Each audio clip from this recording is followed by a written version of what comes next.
L'imagerie médicale est l'ensemble des techniques qui permettent aux médecins de voir ce qui se passe à l'intérieur du corps de leurs malades, à comprendre leur pathologie afin de leur proposer de meilleurs traitements et de mieux les expliquer leur pathologie. Bienvenue à toi dans cette vidéo. Nous allons découvrir les différents types d'imagerie utilisées en médecine. Mais avant tout, j'aimerais souhaiter la bienvenue aux personnes qui viennent de rejoindre cette chaîne. Ici, comme vous le savez, nous allons parler des stratégies d'apprentissage qui vont vous permettre d'améliorer vos sessions d'apprentissage. Et ensuite, nous allons aussi parler des cours, des cas cliniques, des tutos qui vont traiter les pathologies, les cours d'anatomie, de biologie qui vont permettre aux étudiants de médecine ou des études de santé de mieux comprendre ces différentes disciplines et de les aider à mieux apprendre. Donc, si ces thématiques t'intéressent, je t'invite à t'abonner à la chaîne et à activer la cloche des notifications. Et j'aimerais aussi remercier les personnes qui mettent toujours des likes et qui commentent ces vidéos. Comme vous le remarquez, nous sommes sur une nouvelle chaîne. Tous vos j'aime et vos commentaires vont permettre à l'algorithme YouTube de promouvoir la chaîne et de mettre en avant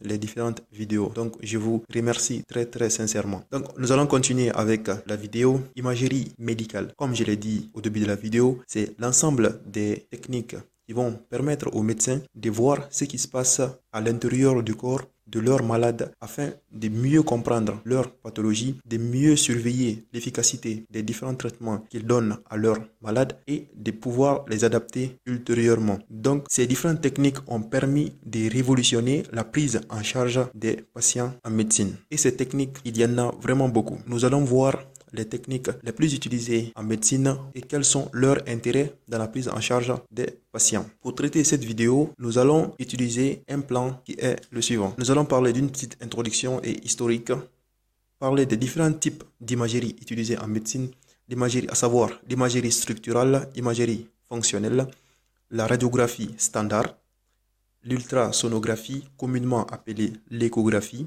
la tomodensitométrie, imagerie par résonance magnétique, le TEP scanner, la scintigraphie et enfin parler de la radioprotection. L'introduction.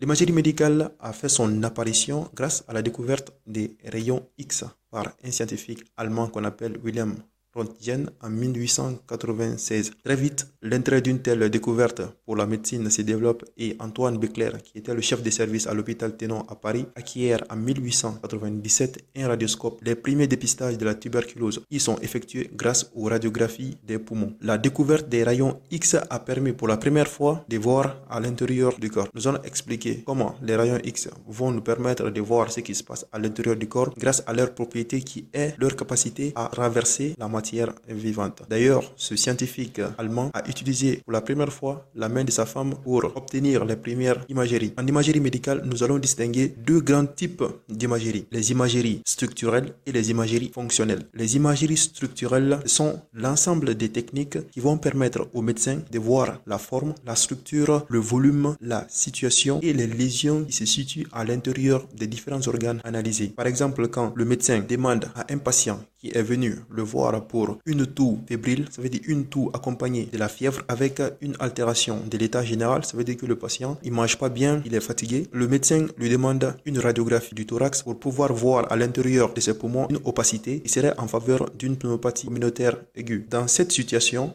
on parle de la radiologie structurelle. Il y a aussi une autre forme de radiologie qu'on appelle la radiologie fonctionnelle. Et dans cette catégorie, les techniques utilisées auront pour l'objectif de savoir comment fonctionnent les différents organes. On aura pour objectif de chercher à comprendre le fonctionnement des différents organes. Cette technique de radiologie est le plus souvent utilisée pour le cerveau pour pouvoir comprendre quelles sont les différentes parties du cerveau qui sont impliquées dans telle ou telle fonction. C'est une technique qui est le plus souvent utilisée dans la recherche médicale. Maintenant, comme on sait les différents types de radiologie, les radiologies structurelles et les radiologies fonctionnelles, ici, nous allons maintenant parler des différentes techniques une après une. Et nous allons commencer par les radiographies standards. Les radiographies, ce sont les premières techniques d'imagerie à la suite de la découverte des rayons X. Ils vont permettre d'analyser les différents segments des membres en utilisant des rayons X. Ici, à votre gauche, on voit l'appareil des radiographies. Cet appareil, comme on le dit ici, utilise des rayons X. Les rayons X, il faut savoir qui ont la propriété de traverser la matière vivante. Lors de sa traversée, les structures ne vont pas réagir aux rayons X de la même manière. Certaines structures vont plus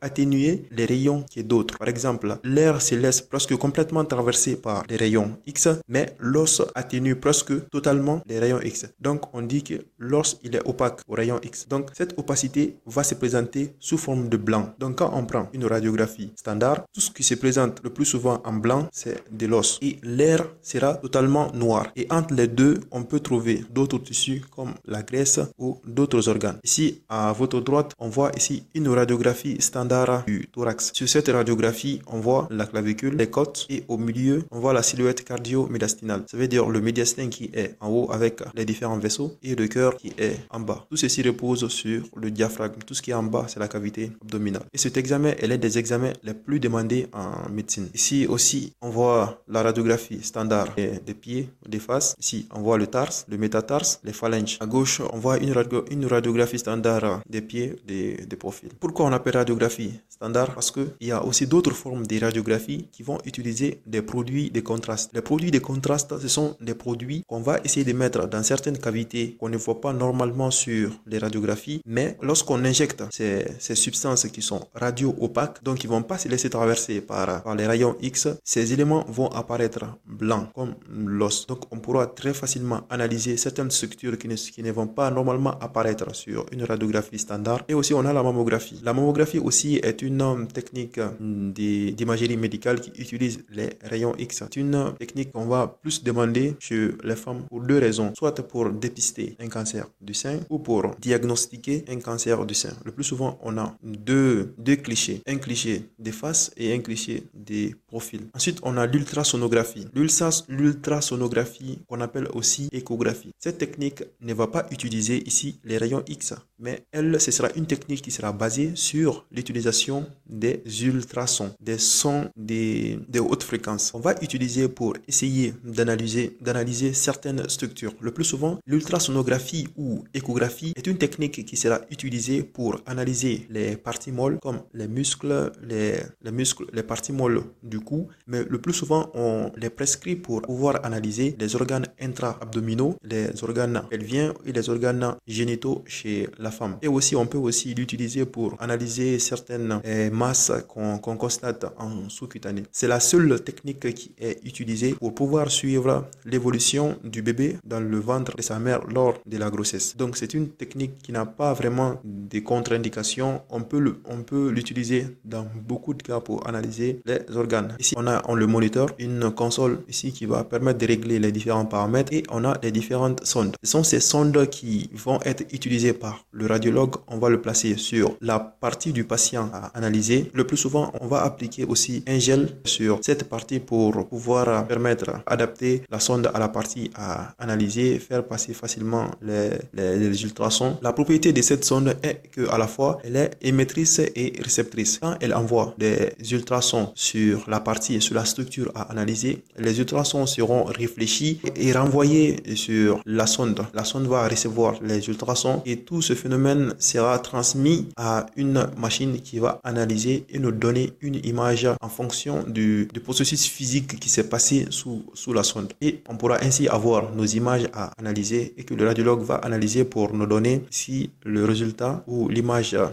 qu'elle a pu avoir après l'analyse. Donc l'ultrasonographie est une technique qui est vraiment intéressante, qui est permise chez la femme enceinte et aussi qui va nous permettre d'analyser beaucoup de situations cliniques pour pouvoir tirer ici une conclusion diagnostique ou confirmer notre hypothèse diagnostique. Ensuite, on a la tomodensitométrie. La tomodensitométrie, comme la radiographie standard, va utiliser aussi des rayons X. Mais sa particularité ici est qu'elle va nous donner des images avec beaucoup plus de précision que la radiographie standard. La radiographie standard nous donne des images en 2 plans, mais la tomodensitométrie peut nous donner des images en 3 plans. Et c'est une technique qui a beaucoup plus de résolution que la radiographie standard. Et cette technique, comment elle fonctionne? Ici, on a une grande machine. Si la source des rayons X va tourner autour de l'axe du malade et ça va nous donner des images en coupe fine axiale. L'appareil va reconstituer pour nous donner maintenant une image en 3D et ainsi de suite. Cette technique, on va l'utiliser pour analyser les os, le crâne, le cerveau, le rachis lombaire, la moelle spinale, les os des membres et le thorax, l'abdomen l'abdomen, ainsi de suite. C'est une technique qui est vraiment très efficace pour une analyse structurelle des différentes parties du corps. Mais son inconvénient est que c'est une technique qui va coûter plus cher que la radiographie standard et l'échographie. Et aussi, c'est une technique qui utilise des rayons X. L'imagerie par résonance magnétique. Cette technique, elle est basée sur le phénomène physique des résonnements magnétiques nucléaires. Au cours de cette technique, nous allons utiliser un grand aimant. Le patient sera placé dans un grand aimant. Ici, le principe est que dans le corps humain, le constituant le plus abondant est l'eau. Nous allons essayer d'analyser la résonance magnétique des noyaux, des noyaux des protons d'hydrogène. Le signal que ces protons vont envoyer lorsqu'ils seront soumis à un champ magnétique et un champ électromagnétique va permettre à l'appareil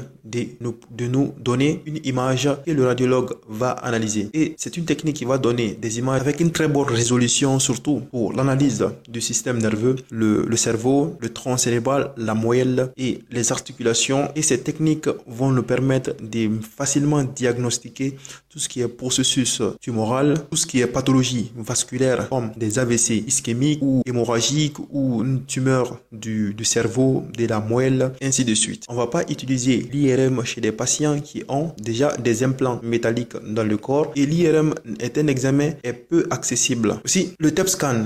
Le TEP scan ici, c'est une technique d'imagerie radiologique. Le TEP scan va utiliser des substances radioactives que nous allons injecter dans le corps du patient et ces substances vont aller se fixer sur des organes qui vont plus utiliser. Le plus souvent, la substance utilisée, c'est le glucose. On va injecter un glucose radioactif dans le corps du malade qui vont aller se fixer sur des parties qui consomment le plus le sucre. Donc, ces organes, quand ils arrivent dans ces positions, ils vont émettre des protons. Ces protons vont aller s'annihiler avec les électrons et ça va émettre des photons gamma. Et ce sont ces photons gamma qui seront recueillis par un appareil, par une caméra et ça va nous donner une image des parties qui vont le plus utiliser le sucre. Et cette technique va être beaucoup utilisée en oncologie parce que les tumeurs sont les vraies consommatrices de sucre. Donc, lorsqu'on injecte ces substances radioactives dans le corps du malade, nous allons pouvoir facilement détecter des zones tumorales. Et ce qui va nous permettre de suivre les patients qui ont des pathologies tumorales comme des cancers ou autres. Et on a la scintigraphie. La scintigraphie, son principe de fonctionnement, c'est un peu pareil comme le TEP scanner. Ici aussi, nous allons injecter dans le corps du patient une substance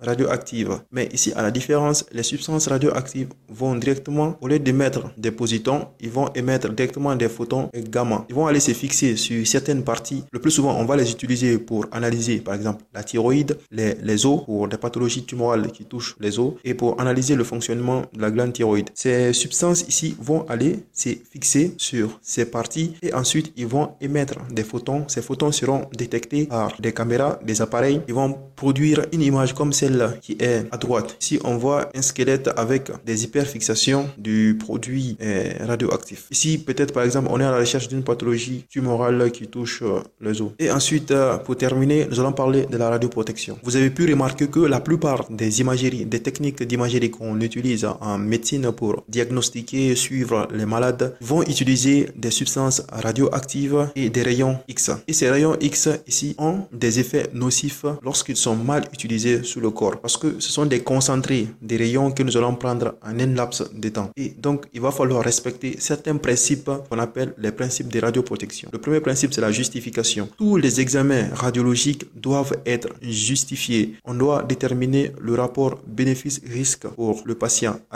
Jusqu'à quel point cet examen est utile pour le patient. Quels sont les risques pour le patient? Si le patient va risquer beaucoup plus de choses que les bénéfices que l'examen va apporter, peut-être il sera nécessaire de modifier ou de changer la technique pour prendre une autre technique.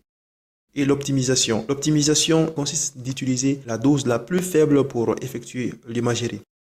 Et la limitation des doses, bien sûr, il faut limiter les doses que les patients doivent recevoir dans l'année ou au cours d'un suivi. Ici, pour conclure, nous allons dire que les techniques d'imagerie médicale sont des techniques qui ont révolutionné la médecine, l'approche diagnostique et thérapeutique des médecins. Et aussi, c'est un domaine qui est toujours en évolution. Il y a beaucoup d'autres techniques qui sont en train d'être développées, qui vont aussi améliorer, changer l'approche diagnostique et thérapeutique des médecins envers leurs patients. On arrive à la fin de cette vidéo. Si elle vous a plu, bien sûr, je t'invite à t'abonner à la chaîne et à mettre un like à cette vidéo, mettre un commentaire de ton impression des techniques d'imagerie utilisées en médecine. Et si tu n'es pas encore abonné, je t'invite encore à t'abonner à la chaîne, à activer la cloche de notification et on se retrouve encore pour de nouvelles vidéos.